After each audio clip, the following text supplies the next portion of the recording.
Hola, ¿qué tal? Ha llegado el momento de encontrarnos en su espacio de semana 21.2 de Congreso TV.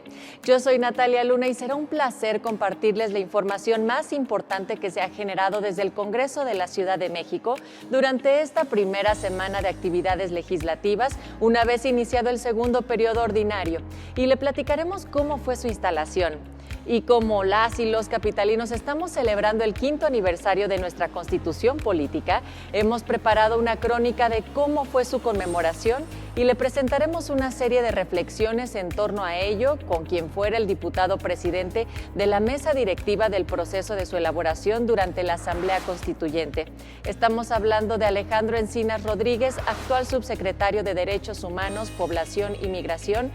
Y hoy también le informaremos sobre la iniciativa para elevar a rango constitucional las becas para el bienestar de niñas y niños y le contaremos cómo es que la pensión de los adultos mayores es una prioridad en el Palacio Legislativo.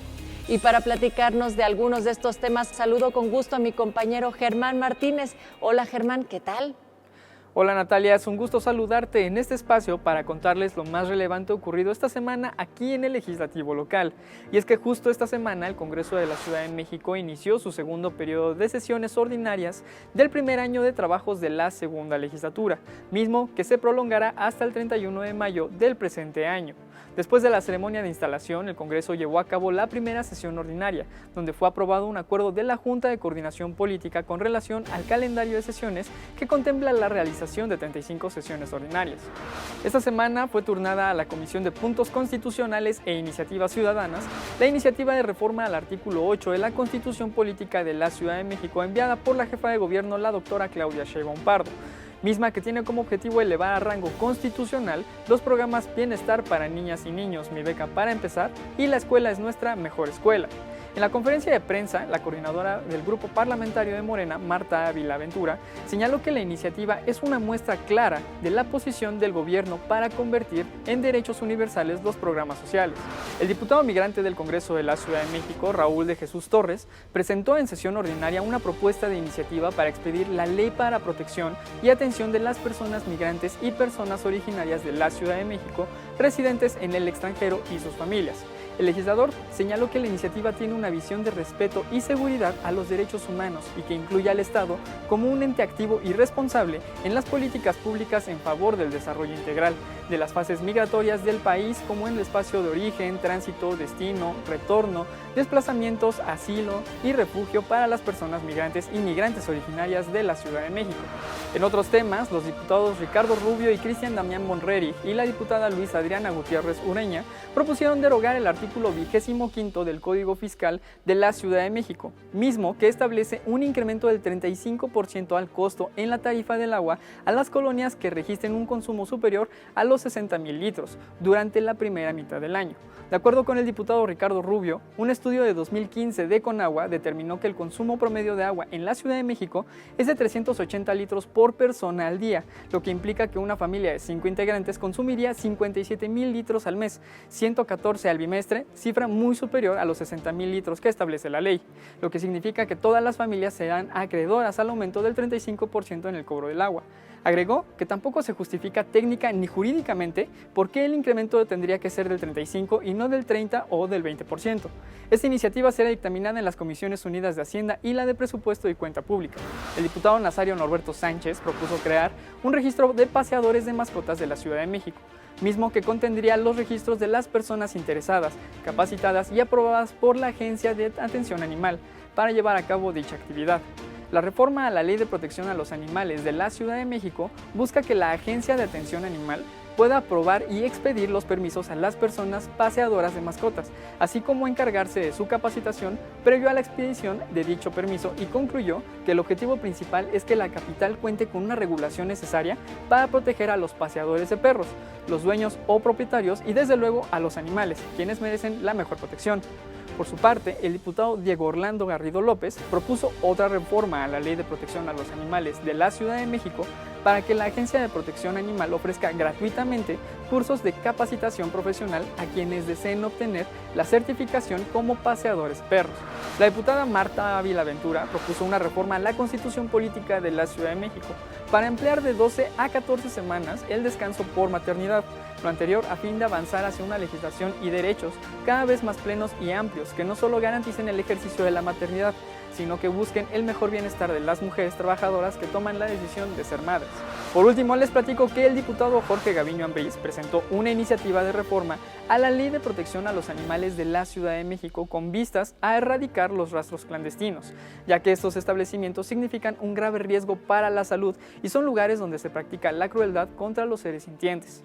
Dicha iniciativa también tipifica la matanza de animales en rastros clandestinos como actos crueles, debido a que estos establecimientos no aseguran una muerte instantánea, indolora y no generadora de angustia. El legislador señaló que la matanza clandestina de traspatio implica peligros para la salud pública, contaminación por mal manejo de residuos y, sobre todo, mucho dolor para los animales. Hasta aquí la información más relevante ocurrida aquí en el Congreso de la Ciudad de México. Nos vemos la próxima semana con más información y regresamos contigo, Natalia. Gracias, Germán. Hasta la próxima. En la Ciudad de México, los adultos mayores deberían ser personas admiradas y respetadas por los servicios que han prestado a la sociedad y reconocerles el haber puesto los cimientos del engrandecimiento de nuestro espacio. Por estas y por muchas otras razones, es que nuestro Congreso busca mejorar sus condiciones de vida, día con día, y dándoles un apoyo económico que se ajuste a la realidad cotidiana que vivimos. Mi compañera Feli Carnaya nos habla más al respecto. Hola Natalia, qué gusto saludarte y a nuestros amigos de Semana 21.2. Hoy hablaremos de un sector de la población que enfrenta actos de discriminación, situaciones de abandono, incluso problemas de salud relacionados con su edad. Se trata de las personas adultas mayores, que hoy en día afortunadamente cuentan con una ley que les permite el acceso a una pensión para su bienestar. Para entender el camino que se ha recorrido en otorgar recursos por medio de programas a las personas mayores, es necesario recordar que en el extinto Distrito Federal, en el año 2001, esto se estableció como un programa por parte del gobierno en ese entonces, otorgando 1,200 pesos mensuales por persona a quien fuera mayor de 70 años. Para el año 2003 fue aprobada por la entonces Asamblea Legislativa del Distrito Federal la ley que establece el derecho a la pensión alimentaria para los adultos mayores de 70 años. Para el 2008 se publicó en la Gaceta Oficial de la Ciudad de México una nueva reforma en la cual se cambió el nombre de dicha ley para quedar como Ley que establece el derecho a la pensión alimentaria para los adultos mayores de 68 años residentes en la Ciudad de México. Con el objetivo de ampliar la posibilidad de que más personas pudieran recibir el recurso económico, en la sesión ordinaria del 31 de mayo de 2019 de la primera legislatura del Congreso de la Ciudad de México, se presentó el dictamen de la iniciativa con proyecto de decreto por el que se reforman y adicionan diversas disposiciones de la ley que establece la pensión alimentaria para los adultos mayores de 68 años residentes en el Distrito Federal, que contempla los artículos 1, 2, 3, 4, 5, 6, 7, 8 y 9. Esto es pertinente con el propósito de garantizar a los beneficiarios la dispersión de los recursos correspondientes a la pensión. De igual forma, el ordenamiento citado establece que los recursos presupuestales federales asignados a los programas de desarrollo social podrán ser complementados con recursos provenientes de los gobiernos estatal y municipal. En el presente dictamen se establece que la pensión se encuentra en el marco del Sistema Nacional de Desarrollo Social conforme a los instrumentos de coordinación y colaboración que establezca la Federación y el Gobierno de la Ciudad de México, por lo que podrá otorgarse recursos públicos, locales o federales. Entre los cambios más significativos podemos mencionar el título de la ley a efecto que se denomine Ley que establece el derecho a la pensión para el bienestar de las personas mayores residentes en la Ciudad de México, considerando que la concepción de bienestar y personas mayores resultan adecuadas y congruentes con la terminología que se expresa en diversos dispositivos de nuestra Constitución Política de la Ciudad de México. Es menester mencionar que con esta política social de nuestro presidente de la República, Andrés Manuel López Obrador, y con esta armonización que se plantea en esta tribuna, traerá una eficiencia en los recursos que van a traducir en más programas y servicios para la ciudad, así como una mayor cobertura a las personas mayores beneficiadas. Una de las modificaciones aprobadas a la ley en comento fue la del artículo 1, en el que se establece que los recursos a entregarse podrán ser de origen local o federal. Esto a fin de evitar duplicidad en la entrega de los recursos y con ello más personas resultarán beneficiadas. Además, cuando la pensión sea entregada con recursos del gobierno de la ciudad, se observará el procedimiento establecido en la presente ley. El artículo 7 corresponde a una modificación en el nombre del Instituto para el Envejecimiento Digno de la Ciudad de México, antes Instituto para la Atención de los Adultos Mayores. Lo que se ha ido adaptando de acuerdo a la ley es el monto de los recursos que recibe cada persona mayor de 68 años. En un inicio, como programa de gobierno, eran 1,200 pesos mensuales. Actualmente son 3,850 pesos por persona cada 2 meses. Las reformas hechas a la ley en comento fueron al lenguaje incluyente, aplicado a los artículos 1, 2, 5, 8 y 9. Además, se consideró la armonización de la ley en comento con la Ley General de Desarrollo Social. También se hicieron algunas precisiones a la forma en la que se dispersarían los recursos, manteniendo en todo momento las instituciones, colaboración y coordinación para los fines necesarios. El dictamen fue aprobado por el Pleno de la primera legislatura con 38 votos a favor, coincidiendo legisladoras y legisladores que las personas adultas mayores son uno de los sectores de la población que requiere atención prioritaria. La ley que establece la pensión alimentaria para los adultos mayores de 68 años residentes en el Distrito Federal establece que el Instituto para el Envejecimiento Digno de la Ciudad de México deberá mantener actualizado el padrón de beneficiarios para consulta directa y de forma electrónica. Las modificaciones hechas a la ley en estudio permiten tener un marco normativo actualizado, acorde con las necesidades de las personas adultas mayores, garantizando con ello que los recursos lleguen de forma directa y segura. Natalia, es todo por mi parte. Nos vemos en el siguiente programa. Gracias, Feli. Queda claro que una de las mayores preocupaciones de nuestras legisladoras y legisladores es garantizar que haya en todo momento recursos para que el bienestar de las personas adultas mayores esté asegurado, reconociendo así su esfuerzo a través de los años. En una sesión solemne, los diputados del Congreso de la Ciudad de México conmemoraron este jueves los 105 años de la Constitución mexicana y 5 años de la promulgación de la Carta Magna de la capital del país, un 5 de febrero del 2017, luego de que fue aprobada un 31 de enero de ese mismo año por 100 diputados constituyentes.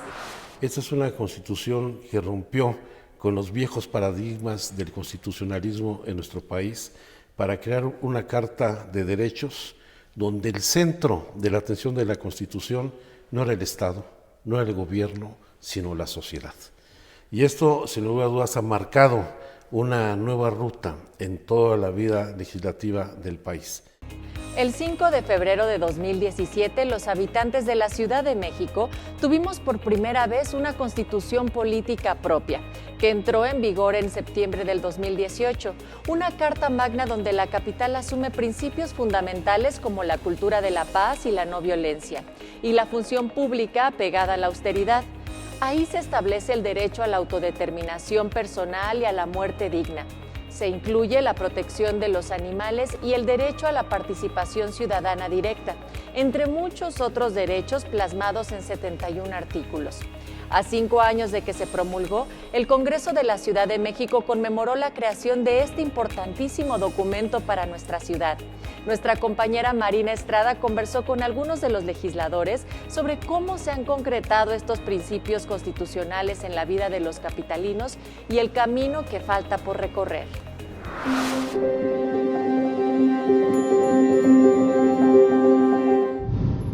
En una sesión solemne, los diputados del Congreso de la Ciudad de México conmemoraron este jueves los 105 años de la Constitución mexicana y 5 años de la promulgación de la Carta Magna de la capital del país, un 5 de febrero del 2017, luego de que fue aprobada un 31 de enero de ese mismo año por 100 diputados constituyentes. Se decreta la Constitución Política de la Ciudad de México. Publíquese en el Diario Oficial de la Federación y en la Gaceta Oficial del Gobierno de la Ciudad de México. Una carta magna de carácter progresista que establece preceptos únicos en el país, como el derecho a la autodeterminación personal y a la muerte digna, el reconocimiento de los animales como seres sintientes, el derecho de toda persona al cuidado y el reconocimiento del carácter pluriétnico, plurilingüe y pluricultural de la ciudad, siendo además la única constitución en el mundo en incluir la Declaración de las Naciones Unidas sobre los Derechos de los Pueblos Indígenas. Un documento en el que se establece que las demarcaciones estén encabezadas por un alcalde o alcaldesa y un consejo que le haga contrapeso y trabaje más cerca de la ciudadanía. Un documento en el que se establecen también las figuras de participación ciudadana directa, como el referéndum, el plebiscito, la revocación de mandato, la consulta popular y la iniciativa ciudadana. La Constitución local también reconoce derechos plenos a las familias en todas sus manifestaciones y estructuras. Por otra parte, mandata que los servidores públicos no gozan de fuero y establece la existencia por primera vez de un Congreso de la Ciudad de México con amplias competencias a nivel local y nacional. A 5 años de la promulgación de este documento que vino a fortalecer la vida política, económica y social de la Ciudad de México, la sesión solemne del Congreso en su segunda legislatura fue el marco para que los diputados de los 8 grupos y asociaciones parlamentarias expusieran en tribuna sus consideraciones. Algunos legisladores hicieron un recorrido histórico sobre cómo se logró la promulgación, otros enfatizaron los derechos adquiridos y otros más abordaron los retos que aún falta superar. Precisamente para hablar de los retos y los avances para que los principios de esta Constitución pasen del papel a los hechos, los micrófonos de Semana 21.2 estuvieron en el recinto de Donceles. Bueno, la Constitución de la Ciudad de México es sin duda una carta garantista de derechos humanos. Y sobre derechos humanos hubo muchos avances en la pasada legislatura. Básicamente había 3 leyes secundarias que se tenían que crear: la Ley Constitucional de Derechos Humanos, la Ley del Sistema Integral de Derechos Humanos y la Ley Orgánica que da vida a la Comisión de Derechos Humanos de la Ciudad de México. El avance lo veo en el área de derechos humanos. La Ley del Sistema de Derechos Humanos sí es una buena legislación derivada. El diputado Eduardo Santillán me parece que es a quien hay que reconocer que es quien más avanzó lo que eran pendientes constitucionales, junto con el diputado Temístocles Villanueva. Seguimos con Temístocles en esta legislatura, pero fueron pocas las comisiones que lograron avanzar y desarrollar esos preceptos. También en la primera legislatura se aprobaron diversas leyes que permitieron la exigibilidad de los derechos plasmados en la Constitución, como la Ley del Acceso de las Mujeres a una Vida Libre de Violencia, la Ley Olimpia, la Ley de Registro de Agresores Sexuales, la Ley de los Derechos de las Niñas, Niños y Adolescentes en materia de adopción y la Ley de Participación Ciudadana, entre otras. Para el grupo parlamentario del PAN, mucho del texto de la Constitución sigue sin vigencia. Así lo expresó el diputado Orlando Garrido durante su posicionamiento en tribuna al señalar que el oficialismo ha optado por ampliar los plazos, dejando en el limbo algunos mandatos constitucionales. Al respecto, el diputado Gerardo Villanueva, del grupo parlamentario de Morena, apuntó que las cuestiones de carácter social tienen prioridad. Somos una asamblea soberana, la mayoría tendrá que determinar dentro de esos principios constitucionales en este momento qué es más urgente. La mayoría de izquierda, que provenimos del movimiento de Morena, creemos que son más importantes las instituciones de carácter social. Los diputados Orlando Garrido, Martín Padilla, Jorge Gaviño y Gerardo Villanueva coincidieron en sus posicionamientos durante la ceremonia solemne que la Constitución es perfectible. Sobre el tema de las modificaciones, el diputado Jorge Gaviño señaló que en estos 3 años, 3 meses de vigencia, la Carta Magna ha sido reformada en 12 decretos, un total de 28 artículos, lo que dijo significa un 25% de los 71 artículos que la integran. Reformas, algunas realizadas al vapor, así lo señaló. Por su parte, el diputado Villanueva expresó que la Carta Magna es adaptable y seguirá siendo adaptable siempre que las modificaciones se encaminen a fortalecer los principios básicos que le dieron origen. La empresa para concretar los preceptos constitucionales es grande y aún falta camino por recorrer y así avanzar en los pendientes que quedan. Será esta segunda legislatura la que tendrá una gran responsabilidad en esta materia. Bueno, faltan muchísimas normas que se tienen que, sacar, leyes constitucionales, pero luego también decretos reglamentarios a través del Ejecutivo que han quedado pendientes. Sin embargo, me parece que hay todavía algunas leyes que están pendientes de discusión, algunas de ellas inclusive ya vencieron los plazos y son importantes que en esta segunda legislatura nos metamos a discutir, que se abra el debate a través del Parlamento abierto. Me parece que una de ellas fundamental en materia de igualdad de género es la ley del sistema de cuidados. Por otro lado, está también pendiente la ley de trabajo no asalariado. Esta ley tiene fundamento en el artículo 10º constitucional. Y me parece que también está toda la ley de ordenamiento territorial, que era una ley constitucional, ¿no? Entonces así sacaban leyes constitucionales en términos de la ley de las alcaldías, pero eran como las cosas más indispensables, ¿no? Me parece que el Congreso hizo lo mínimo indispensable, no hizo lo más complejo. Hay que reconocer que los pendientes son los más complejos de legislación. Para sacar adelante las leyes pendientes que mandata la Constitución y las que en este sentido también se presenten, otro de los retos será mantener un diálogo fluido para alcanzar los consensos necesarios. Bueno, a diferencia de la primera legislatura, estamos ahora en una legislatura con mayores contrapesos. Quienes conformamos la mayoría por Morena entendemos que el diálogo es una herramienta necesaria para hacer política y para realizar nuestro trabajo legislativo. No solo el diálogo entre las fuerzas políticas diversas, el diálogo también con la ciudadanía, con las organizaciones de la sociedad civil. En esta legislatura con mayores contrapesos, tanto la oposición como el grupo mayoritario reconocen que habrá que echar mano de todas las herramientas parlamentarias para que los mandatos, principios y disposiciones de la Carta Magna se concreten. El papel de la oposición es llevar hacia adelante la Constitución, evitar retrocesos.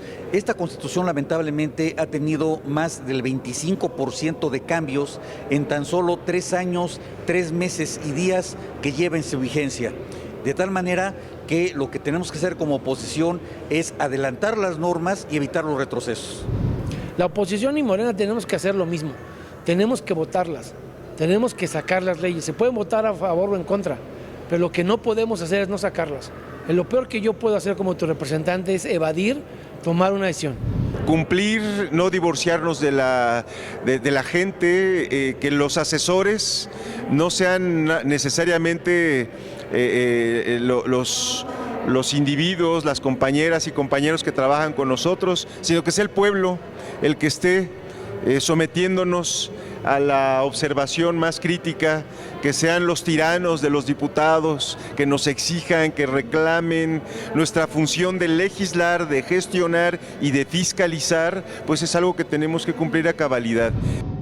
Con estas reflexiones se llega al 5º aniversario de la Constitución de la Ciudad de México que rige la vida política, social y económica de los capitalinos, que establece disposiciones para los 3 niveles de gobierno, que mandata garantizar los derechos de todos los habitantes de esta gran urbe y, como se señala en el preámbulo de esta Carta Magna, se llama a ser ciudadanas y ciudadanos íntegros y leales a este orden constitucional, a ser espejo en que se mire la República, digna capital de todas las mexicanas y los mexicanos y orgullo universal de nuestras raíces. Le invito a que juntos conozcamos el contenido de nuestra Constitución, ¿Cuáles son los principios en los que está fundamentada y el espíritu en el que se deben basar las modificaciones a las leyes actuales o la creación de nuevas con el fin de ejercer y defender nuestros derechos? Actualmente, en esta segunda legislatura del Congreso de la Ciudad de México, se han presentado diversas iniciativas de reformas a nuestra Carta Magna con el fin de ampliar derechos. Siga la señal de Congreso TV 21.2, donde le compartiremos todos los detalles de este trabajo legislativo y su efecto en nuestras vidas. Fue un trabajo muy importante porque en este caso, y también hay que entender la composición de la Asamblea, no solo es una Asamblea muy diversa en la composición de todas las fuerzas políticas, sino también de legisladores o de constituyentes que, a diferencia de otras entidades, sí han venido de un proceso de construcción ciudadana y de participación política. Esto también ayudó mucho la madurez de los integrantes de los distintos grupos parlamentarios. En la entrevista de Semana 21.2 tuvimos el honor de platicar con Alejandro Encinas Rodríguez, actual subsecretario de Derechos Humanos, Población y Migración de la Secretaría de Gobernación y quien fungió en el encargo de diputado presidente de la mesa directiva en el proceso de la elaboración de la Constitución Política de la Ciudad de México, esto durante la Asamblea Constituyente.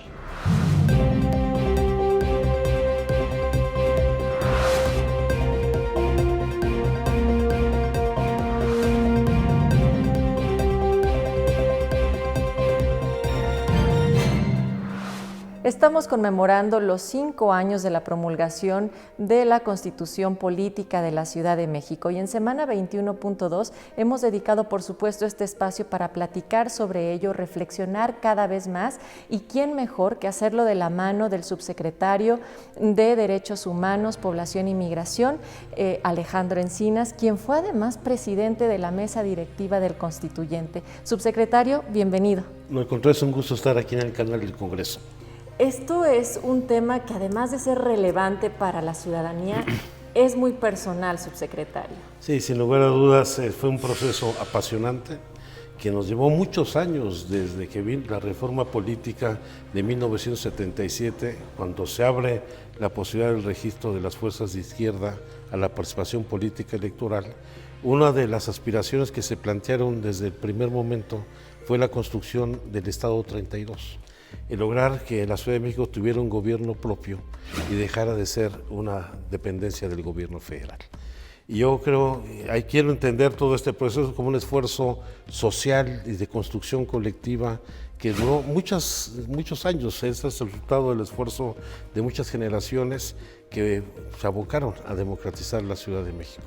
Y en eso jugaron su papel de manera muy importante distintos movimientos políticos, particularmente el movimiento estudiantil del 68, de los problemas que enfrentó la ciudad en la represión de 1971, pero de manera muy destacada todos los procesos de construcción ciudadana que se derivaron después de los sismos de 85, el surgimiento de un movimiento cívico con una gran fortaleza que nos llevó posteriormente a un plebiscito ciudadano por la democratización de la ciudad y poco a poco ir abriendo brecha para construir un gobierno local con autonomía.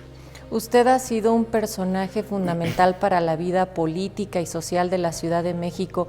En el momento en el que usted asume el encargo de ser presidente de la mesa directiva, recuerdo que en su discurso inaugural pronunciaba que este tenía que ser un instrumento que realmente pudieran utilizar la ciudadanía para hacer justicia y hacer valer sus derechos.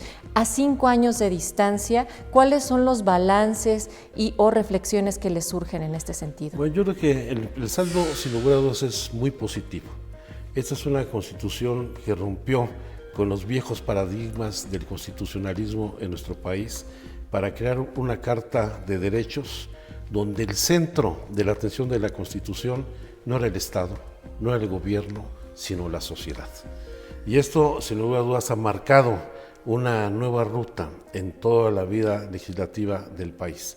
Y esta Carta de Derechos, que sin lugar a dudas recoge muchas de las preocupaciones de la ciudadanía, una ciudadanía muy participativa, muy demandante, que es la de la capital de la República, ha logrado expresarse en esta Constitución, que si bien ha tenido modificaciones, un buen número de modificaciones en este lustro, lo cierto es que el espíritu fundamental se mantiene.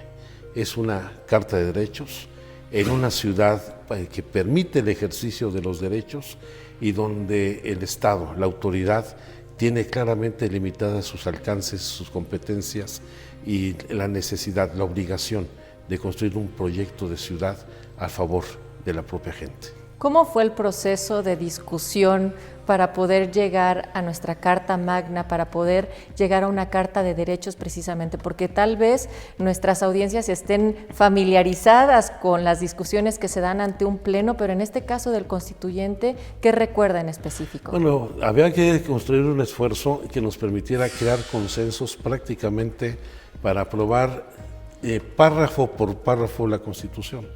Creo que mucha gente apostó al fracaso de la Asamblea Constituyente desde la propia reforma constitucional, en donde se establecieron requisitos que exigían pues una actuación de construcción de consensos muy fuerte. Por ejemplo, en los artículos transitorios de la reforma constitucional obligaba a que todas las discusiones para crear el reglamento de la Constitución, de la Constituyente, tendrá que ser aprobado por las 2/3 partes de los integrantes de la Asamblea Constituyente. Y este es un ejercicio que fue muy importante porque fue establecer las reglas de la discusión para crear la Constitución. Una segunda limitante era la necesidad de aprobar por mayoría calificada, ahí sí de los presentes, todos y cada uno de los artículos, lo cual nos obligó no solamente a hacer una discusión muy amplia, muy abierta, sino también ir encontrando los puntos de coincidencia, los puntos de divergencia, donde pudiéramos nosotros encontrar los obstáculos para sacar adelante la Constitución.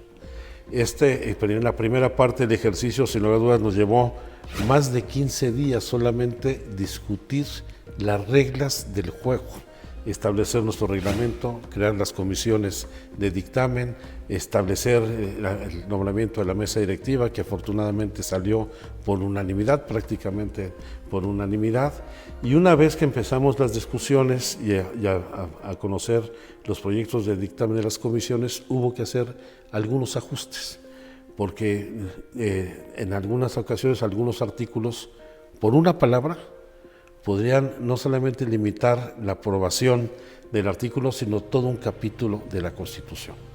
Te pongo un ejemplo. La discusión del capítulo de ciudadanía se centró fundamentalmente en la discusión de si se establecía la ciudadanía universal para todas las personas que residieran o hubieran nacido en la Ciudad de México. Y no se lograba la mayoría calificada respecto al concepto de ciudadanía universal. Tuvimos que modificar el reglamento para que las discusiones de la Asamblea Constituyente no se dieran solamente por capítulos, por artículos, por párrafos, sino incluso por frases y palabras, para que a la hora de la votación no se limitara la aprobación de alguna parte del texto constitucional. Sin duda, un trabajo súper arduo. No, yo creo que fue un trabajo muy importante porque en este caso, y también hay que entender la composición de la Asamblea, no solo es una Asamblea muy diversa en la composición de todas las fuerzas políticas, sino también de legisladores o de constituyentes que, a diferencia de otras entidades, sí han venido de un proceso de construcción ciudadana y de participación política. Esto también ayudó mucho la madurez de los integrantes de los distintos grupos parlamentarios, que nos permitió nuevas prácticas legislativas que dejaron atrás la vieja tradición de la disciplina parlamentaria de sujetarse al mandato del grupo parlamentario, donde en muchos casos la votación también se dio en libertad de conciencia para todos los legisladores. Y hubo legisladores del Partido de Acción Nacional que apostaron por el reconocimiento de la diversidad en nuestra comunidad. Hubo legisladores del PRI que estuvieron bien apoyando la idea del derecho a bien morir. O sea, hubo diferencias dentro de los propios grupos que permitió, además de los instrumentos de la práctica parlamentaria, la construcción de los acuerdos. Y es que estos puntos y los acuerdos que usted menciona son fundamentales para entender a la Ciudad de México como una ciudad de avanzada, una ciudad progresista donde los derechos van precisamente orientados a que cada vez sean más y para todas y para todos. Entonces, en ese sentido me gustaría preguntarle, ¿hay derechos que faltaron o que podrían agregarse a nuestra Carta Magna que todavía están pendientes? Pues sin lugar a dudas, las nuevas generaciones de derechos en materia de derechos humanos siguen ampliándose y se siguen diversificando. Pero yo creo que la parte sustantiva del ejercicio pleno de los derechos, porque incluye el derecho al cuidado, que no existe en la Constitución, el derecho a la búsqueda de personas, que tampoco existe en nuestra Constitución, ya están planteados en la Constitución de la ciudad. Sí, es una Constitución que ha trascendido las fronteras del país. Yo tengo la oportunidad de participar en grupos de discusión, ahora que viene, por ejemplo, la discusión de la Asamblea Constituyente de Chile, o lo que fue en algunas provincias de Argentina, las nuevas reformas constituyentes, donde se ha ido retomando lo que es la Constitución de la Ciudad de México. Se ha convertido en un referente de las nuevas formas de establecer actas constitutivas en los distintos países. Y en ese sentido, como concuerdan en la fecha, en el 5 de febrero, ambas constituciones, tanto la de 1917 como la de la Ciudad de México, ¿usted considera que la de la Ciudad de México podría ser un punto de partida también para reformar y ampliar los derechos en nuestra Carta Magna Federal? Yo creo que ya lo ha sido, porque independiente en la parte de derechos, por ejemplo, de la reforma de 2011, cuando se eleva a rango constitucional los derechos humanos, ha habido reformas sucesivas después del 2017 en donde se van incorporando nuevos derechos en la Constitución. Yo creo que sí es un referente, y no solo ahí, sino en muchas constituciones de los estados se ha ido replicando este tipo de prácticas. Quizá la réplica más importante de avanzada es la reciente reforma a la Constitución del Estado de Coahuila en materia de derechos humanos, que incluso ya avanza en temas como tribunales especializados en derechos humanos. Y en ese sentido también, en comparativa, si nos vemos con otros estados, también qué esfuerzos o qué ejemplos ha puesto la Ciudad de México para que las otras entidades puedan ganar terreno o incluso volver a hacer un ejercicio como el que se hizo aquí. Bueno, no hay todavía el planteamiento de algún Congreso Constituyente en ninguna entidad federativa. Seguramente pronto lo habrá, pero sí hay derechos que se establecieron en la Constitución de la ciudad que fueron muy polémicos, que ahora se están desarrollando.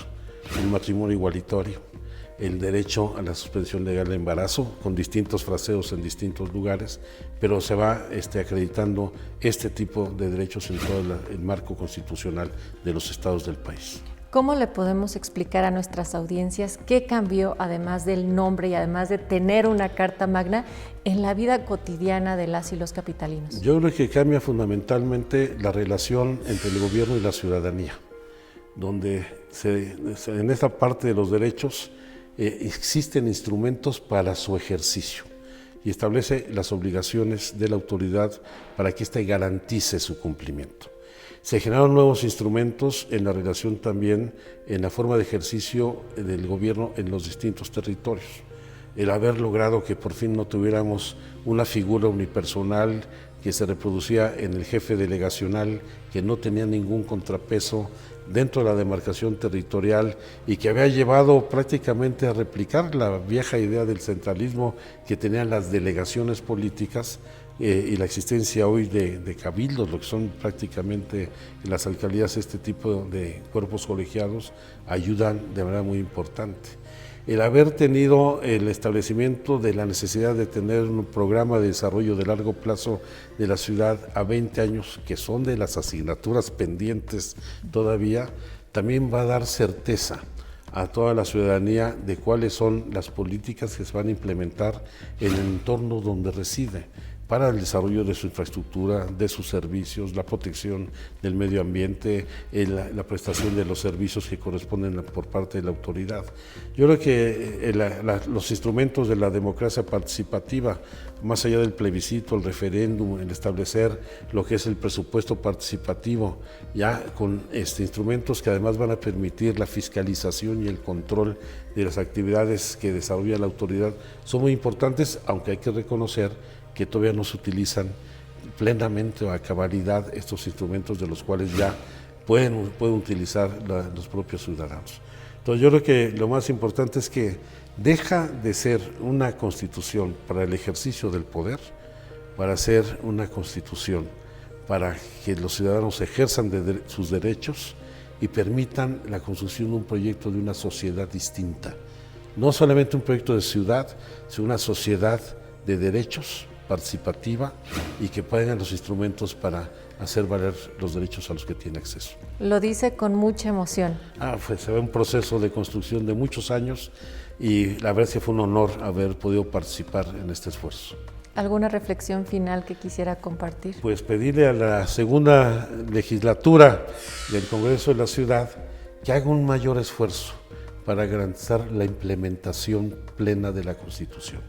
Entiendo los ajustes, las modificaciones que se han hecho, es natural, además está en su legítimo derecho hacerlo el Congreso de la Ciudad, es su competencia modificar la Constitución, pero que se establezcan básicamente todos los instrumentos y las leyes que se derivan de la Constitución, que todavía hay muchos temas pendientes. Subsecretario, muchas gracias y felicidades. No, al contrario, pues es un gusto. Así despedimos este espacio de la entrevista de semana 21.2. Les esperamos, por supuesto, la siguiente semana y quédese para otros contenidos en Congreso TV.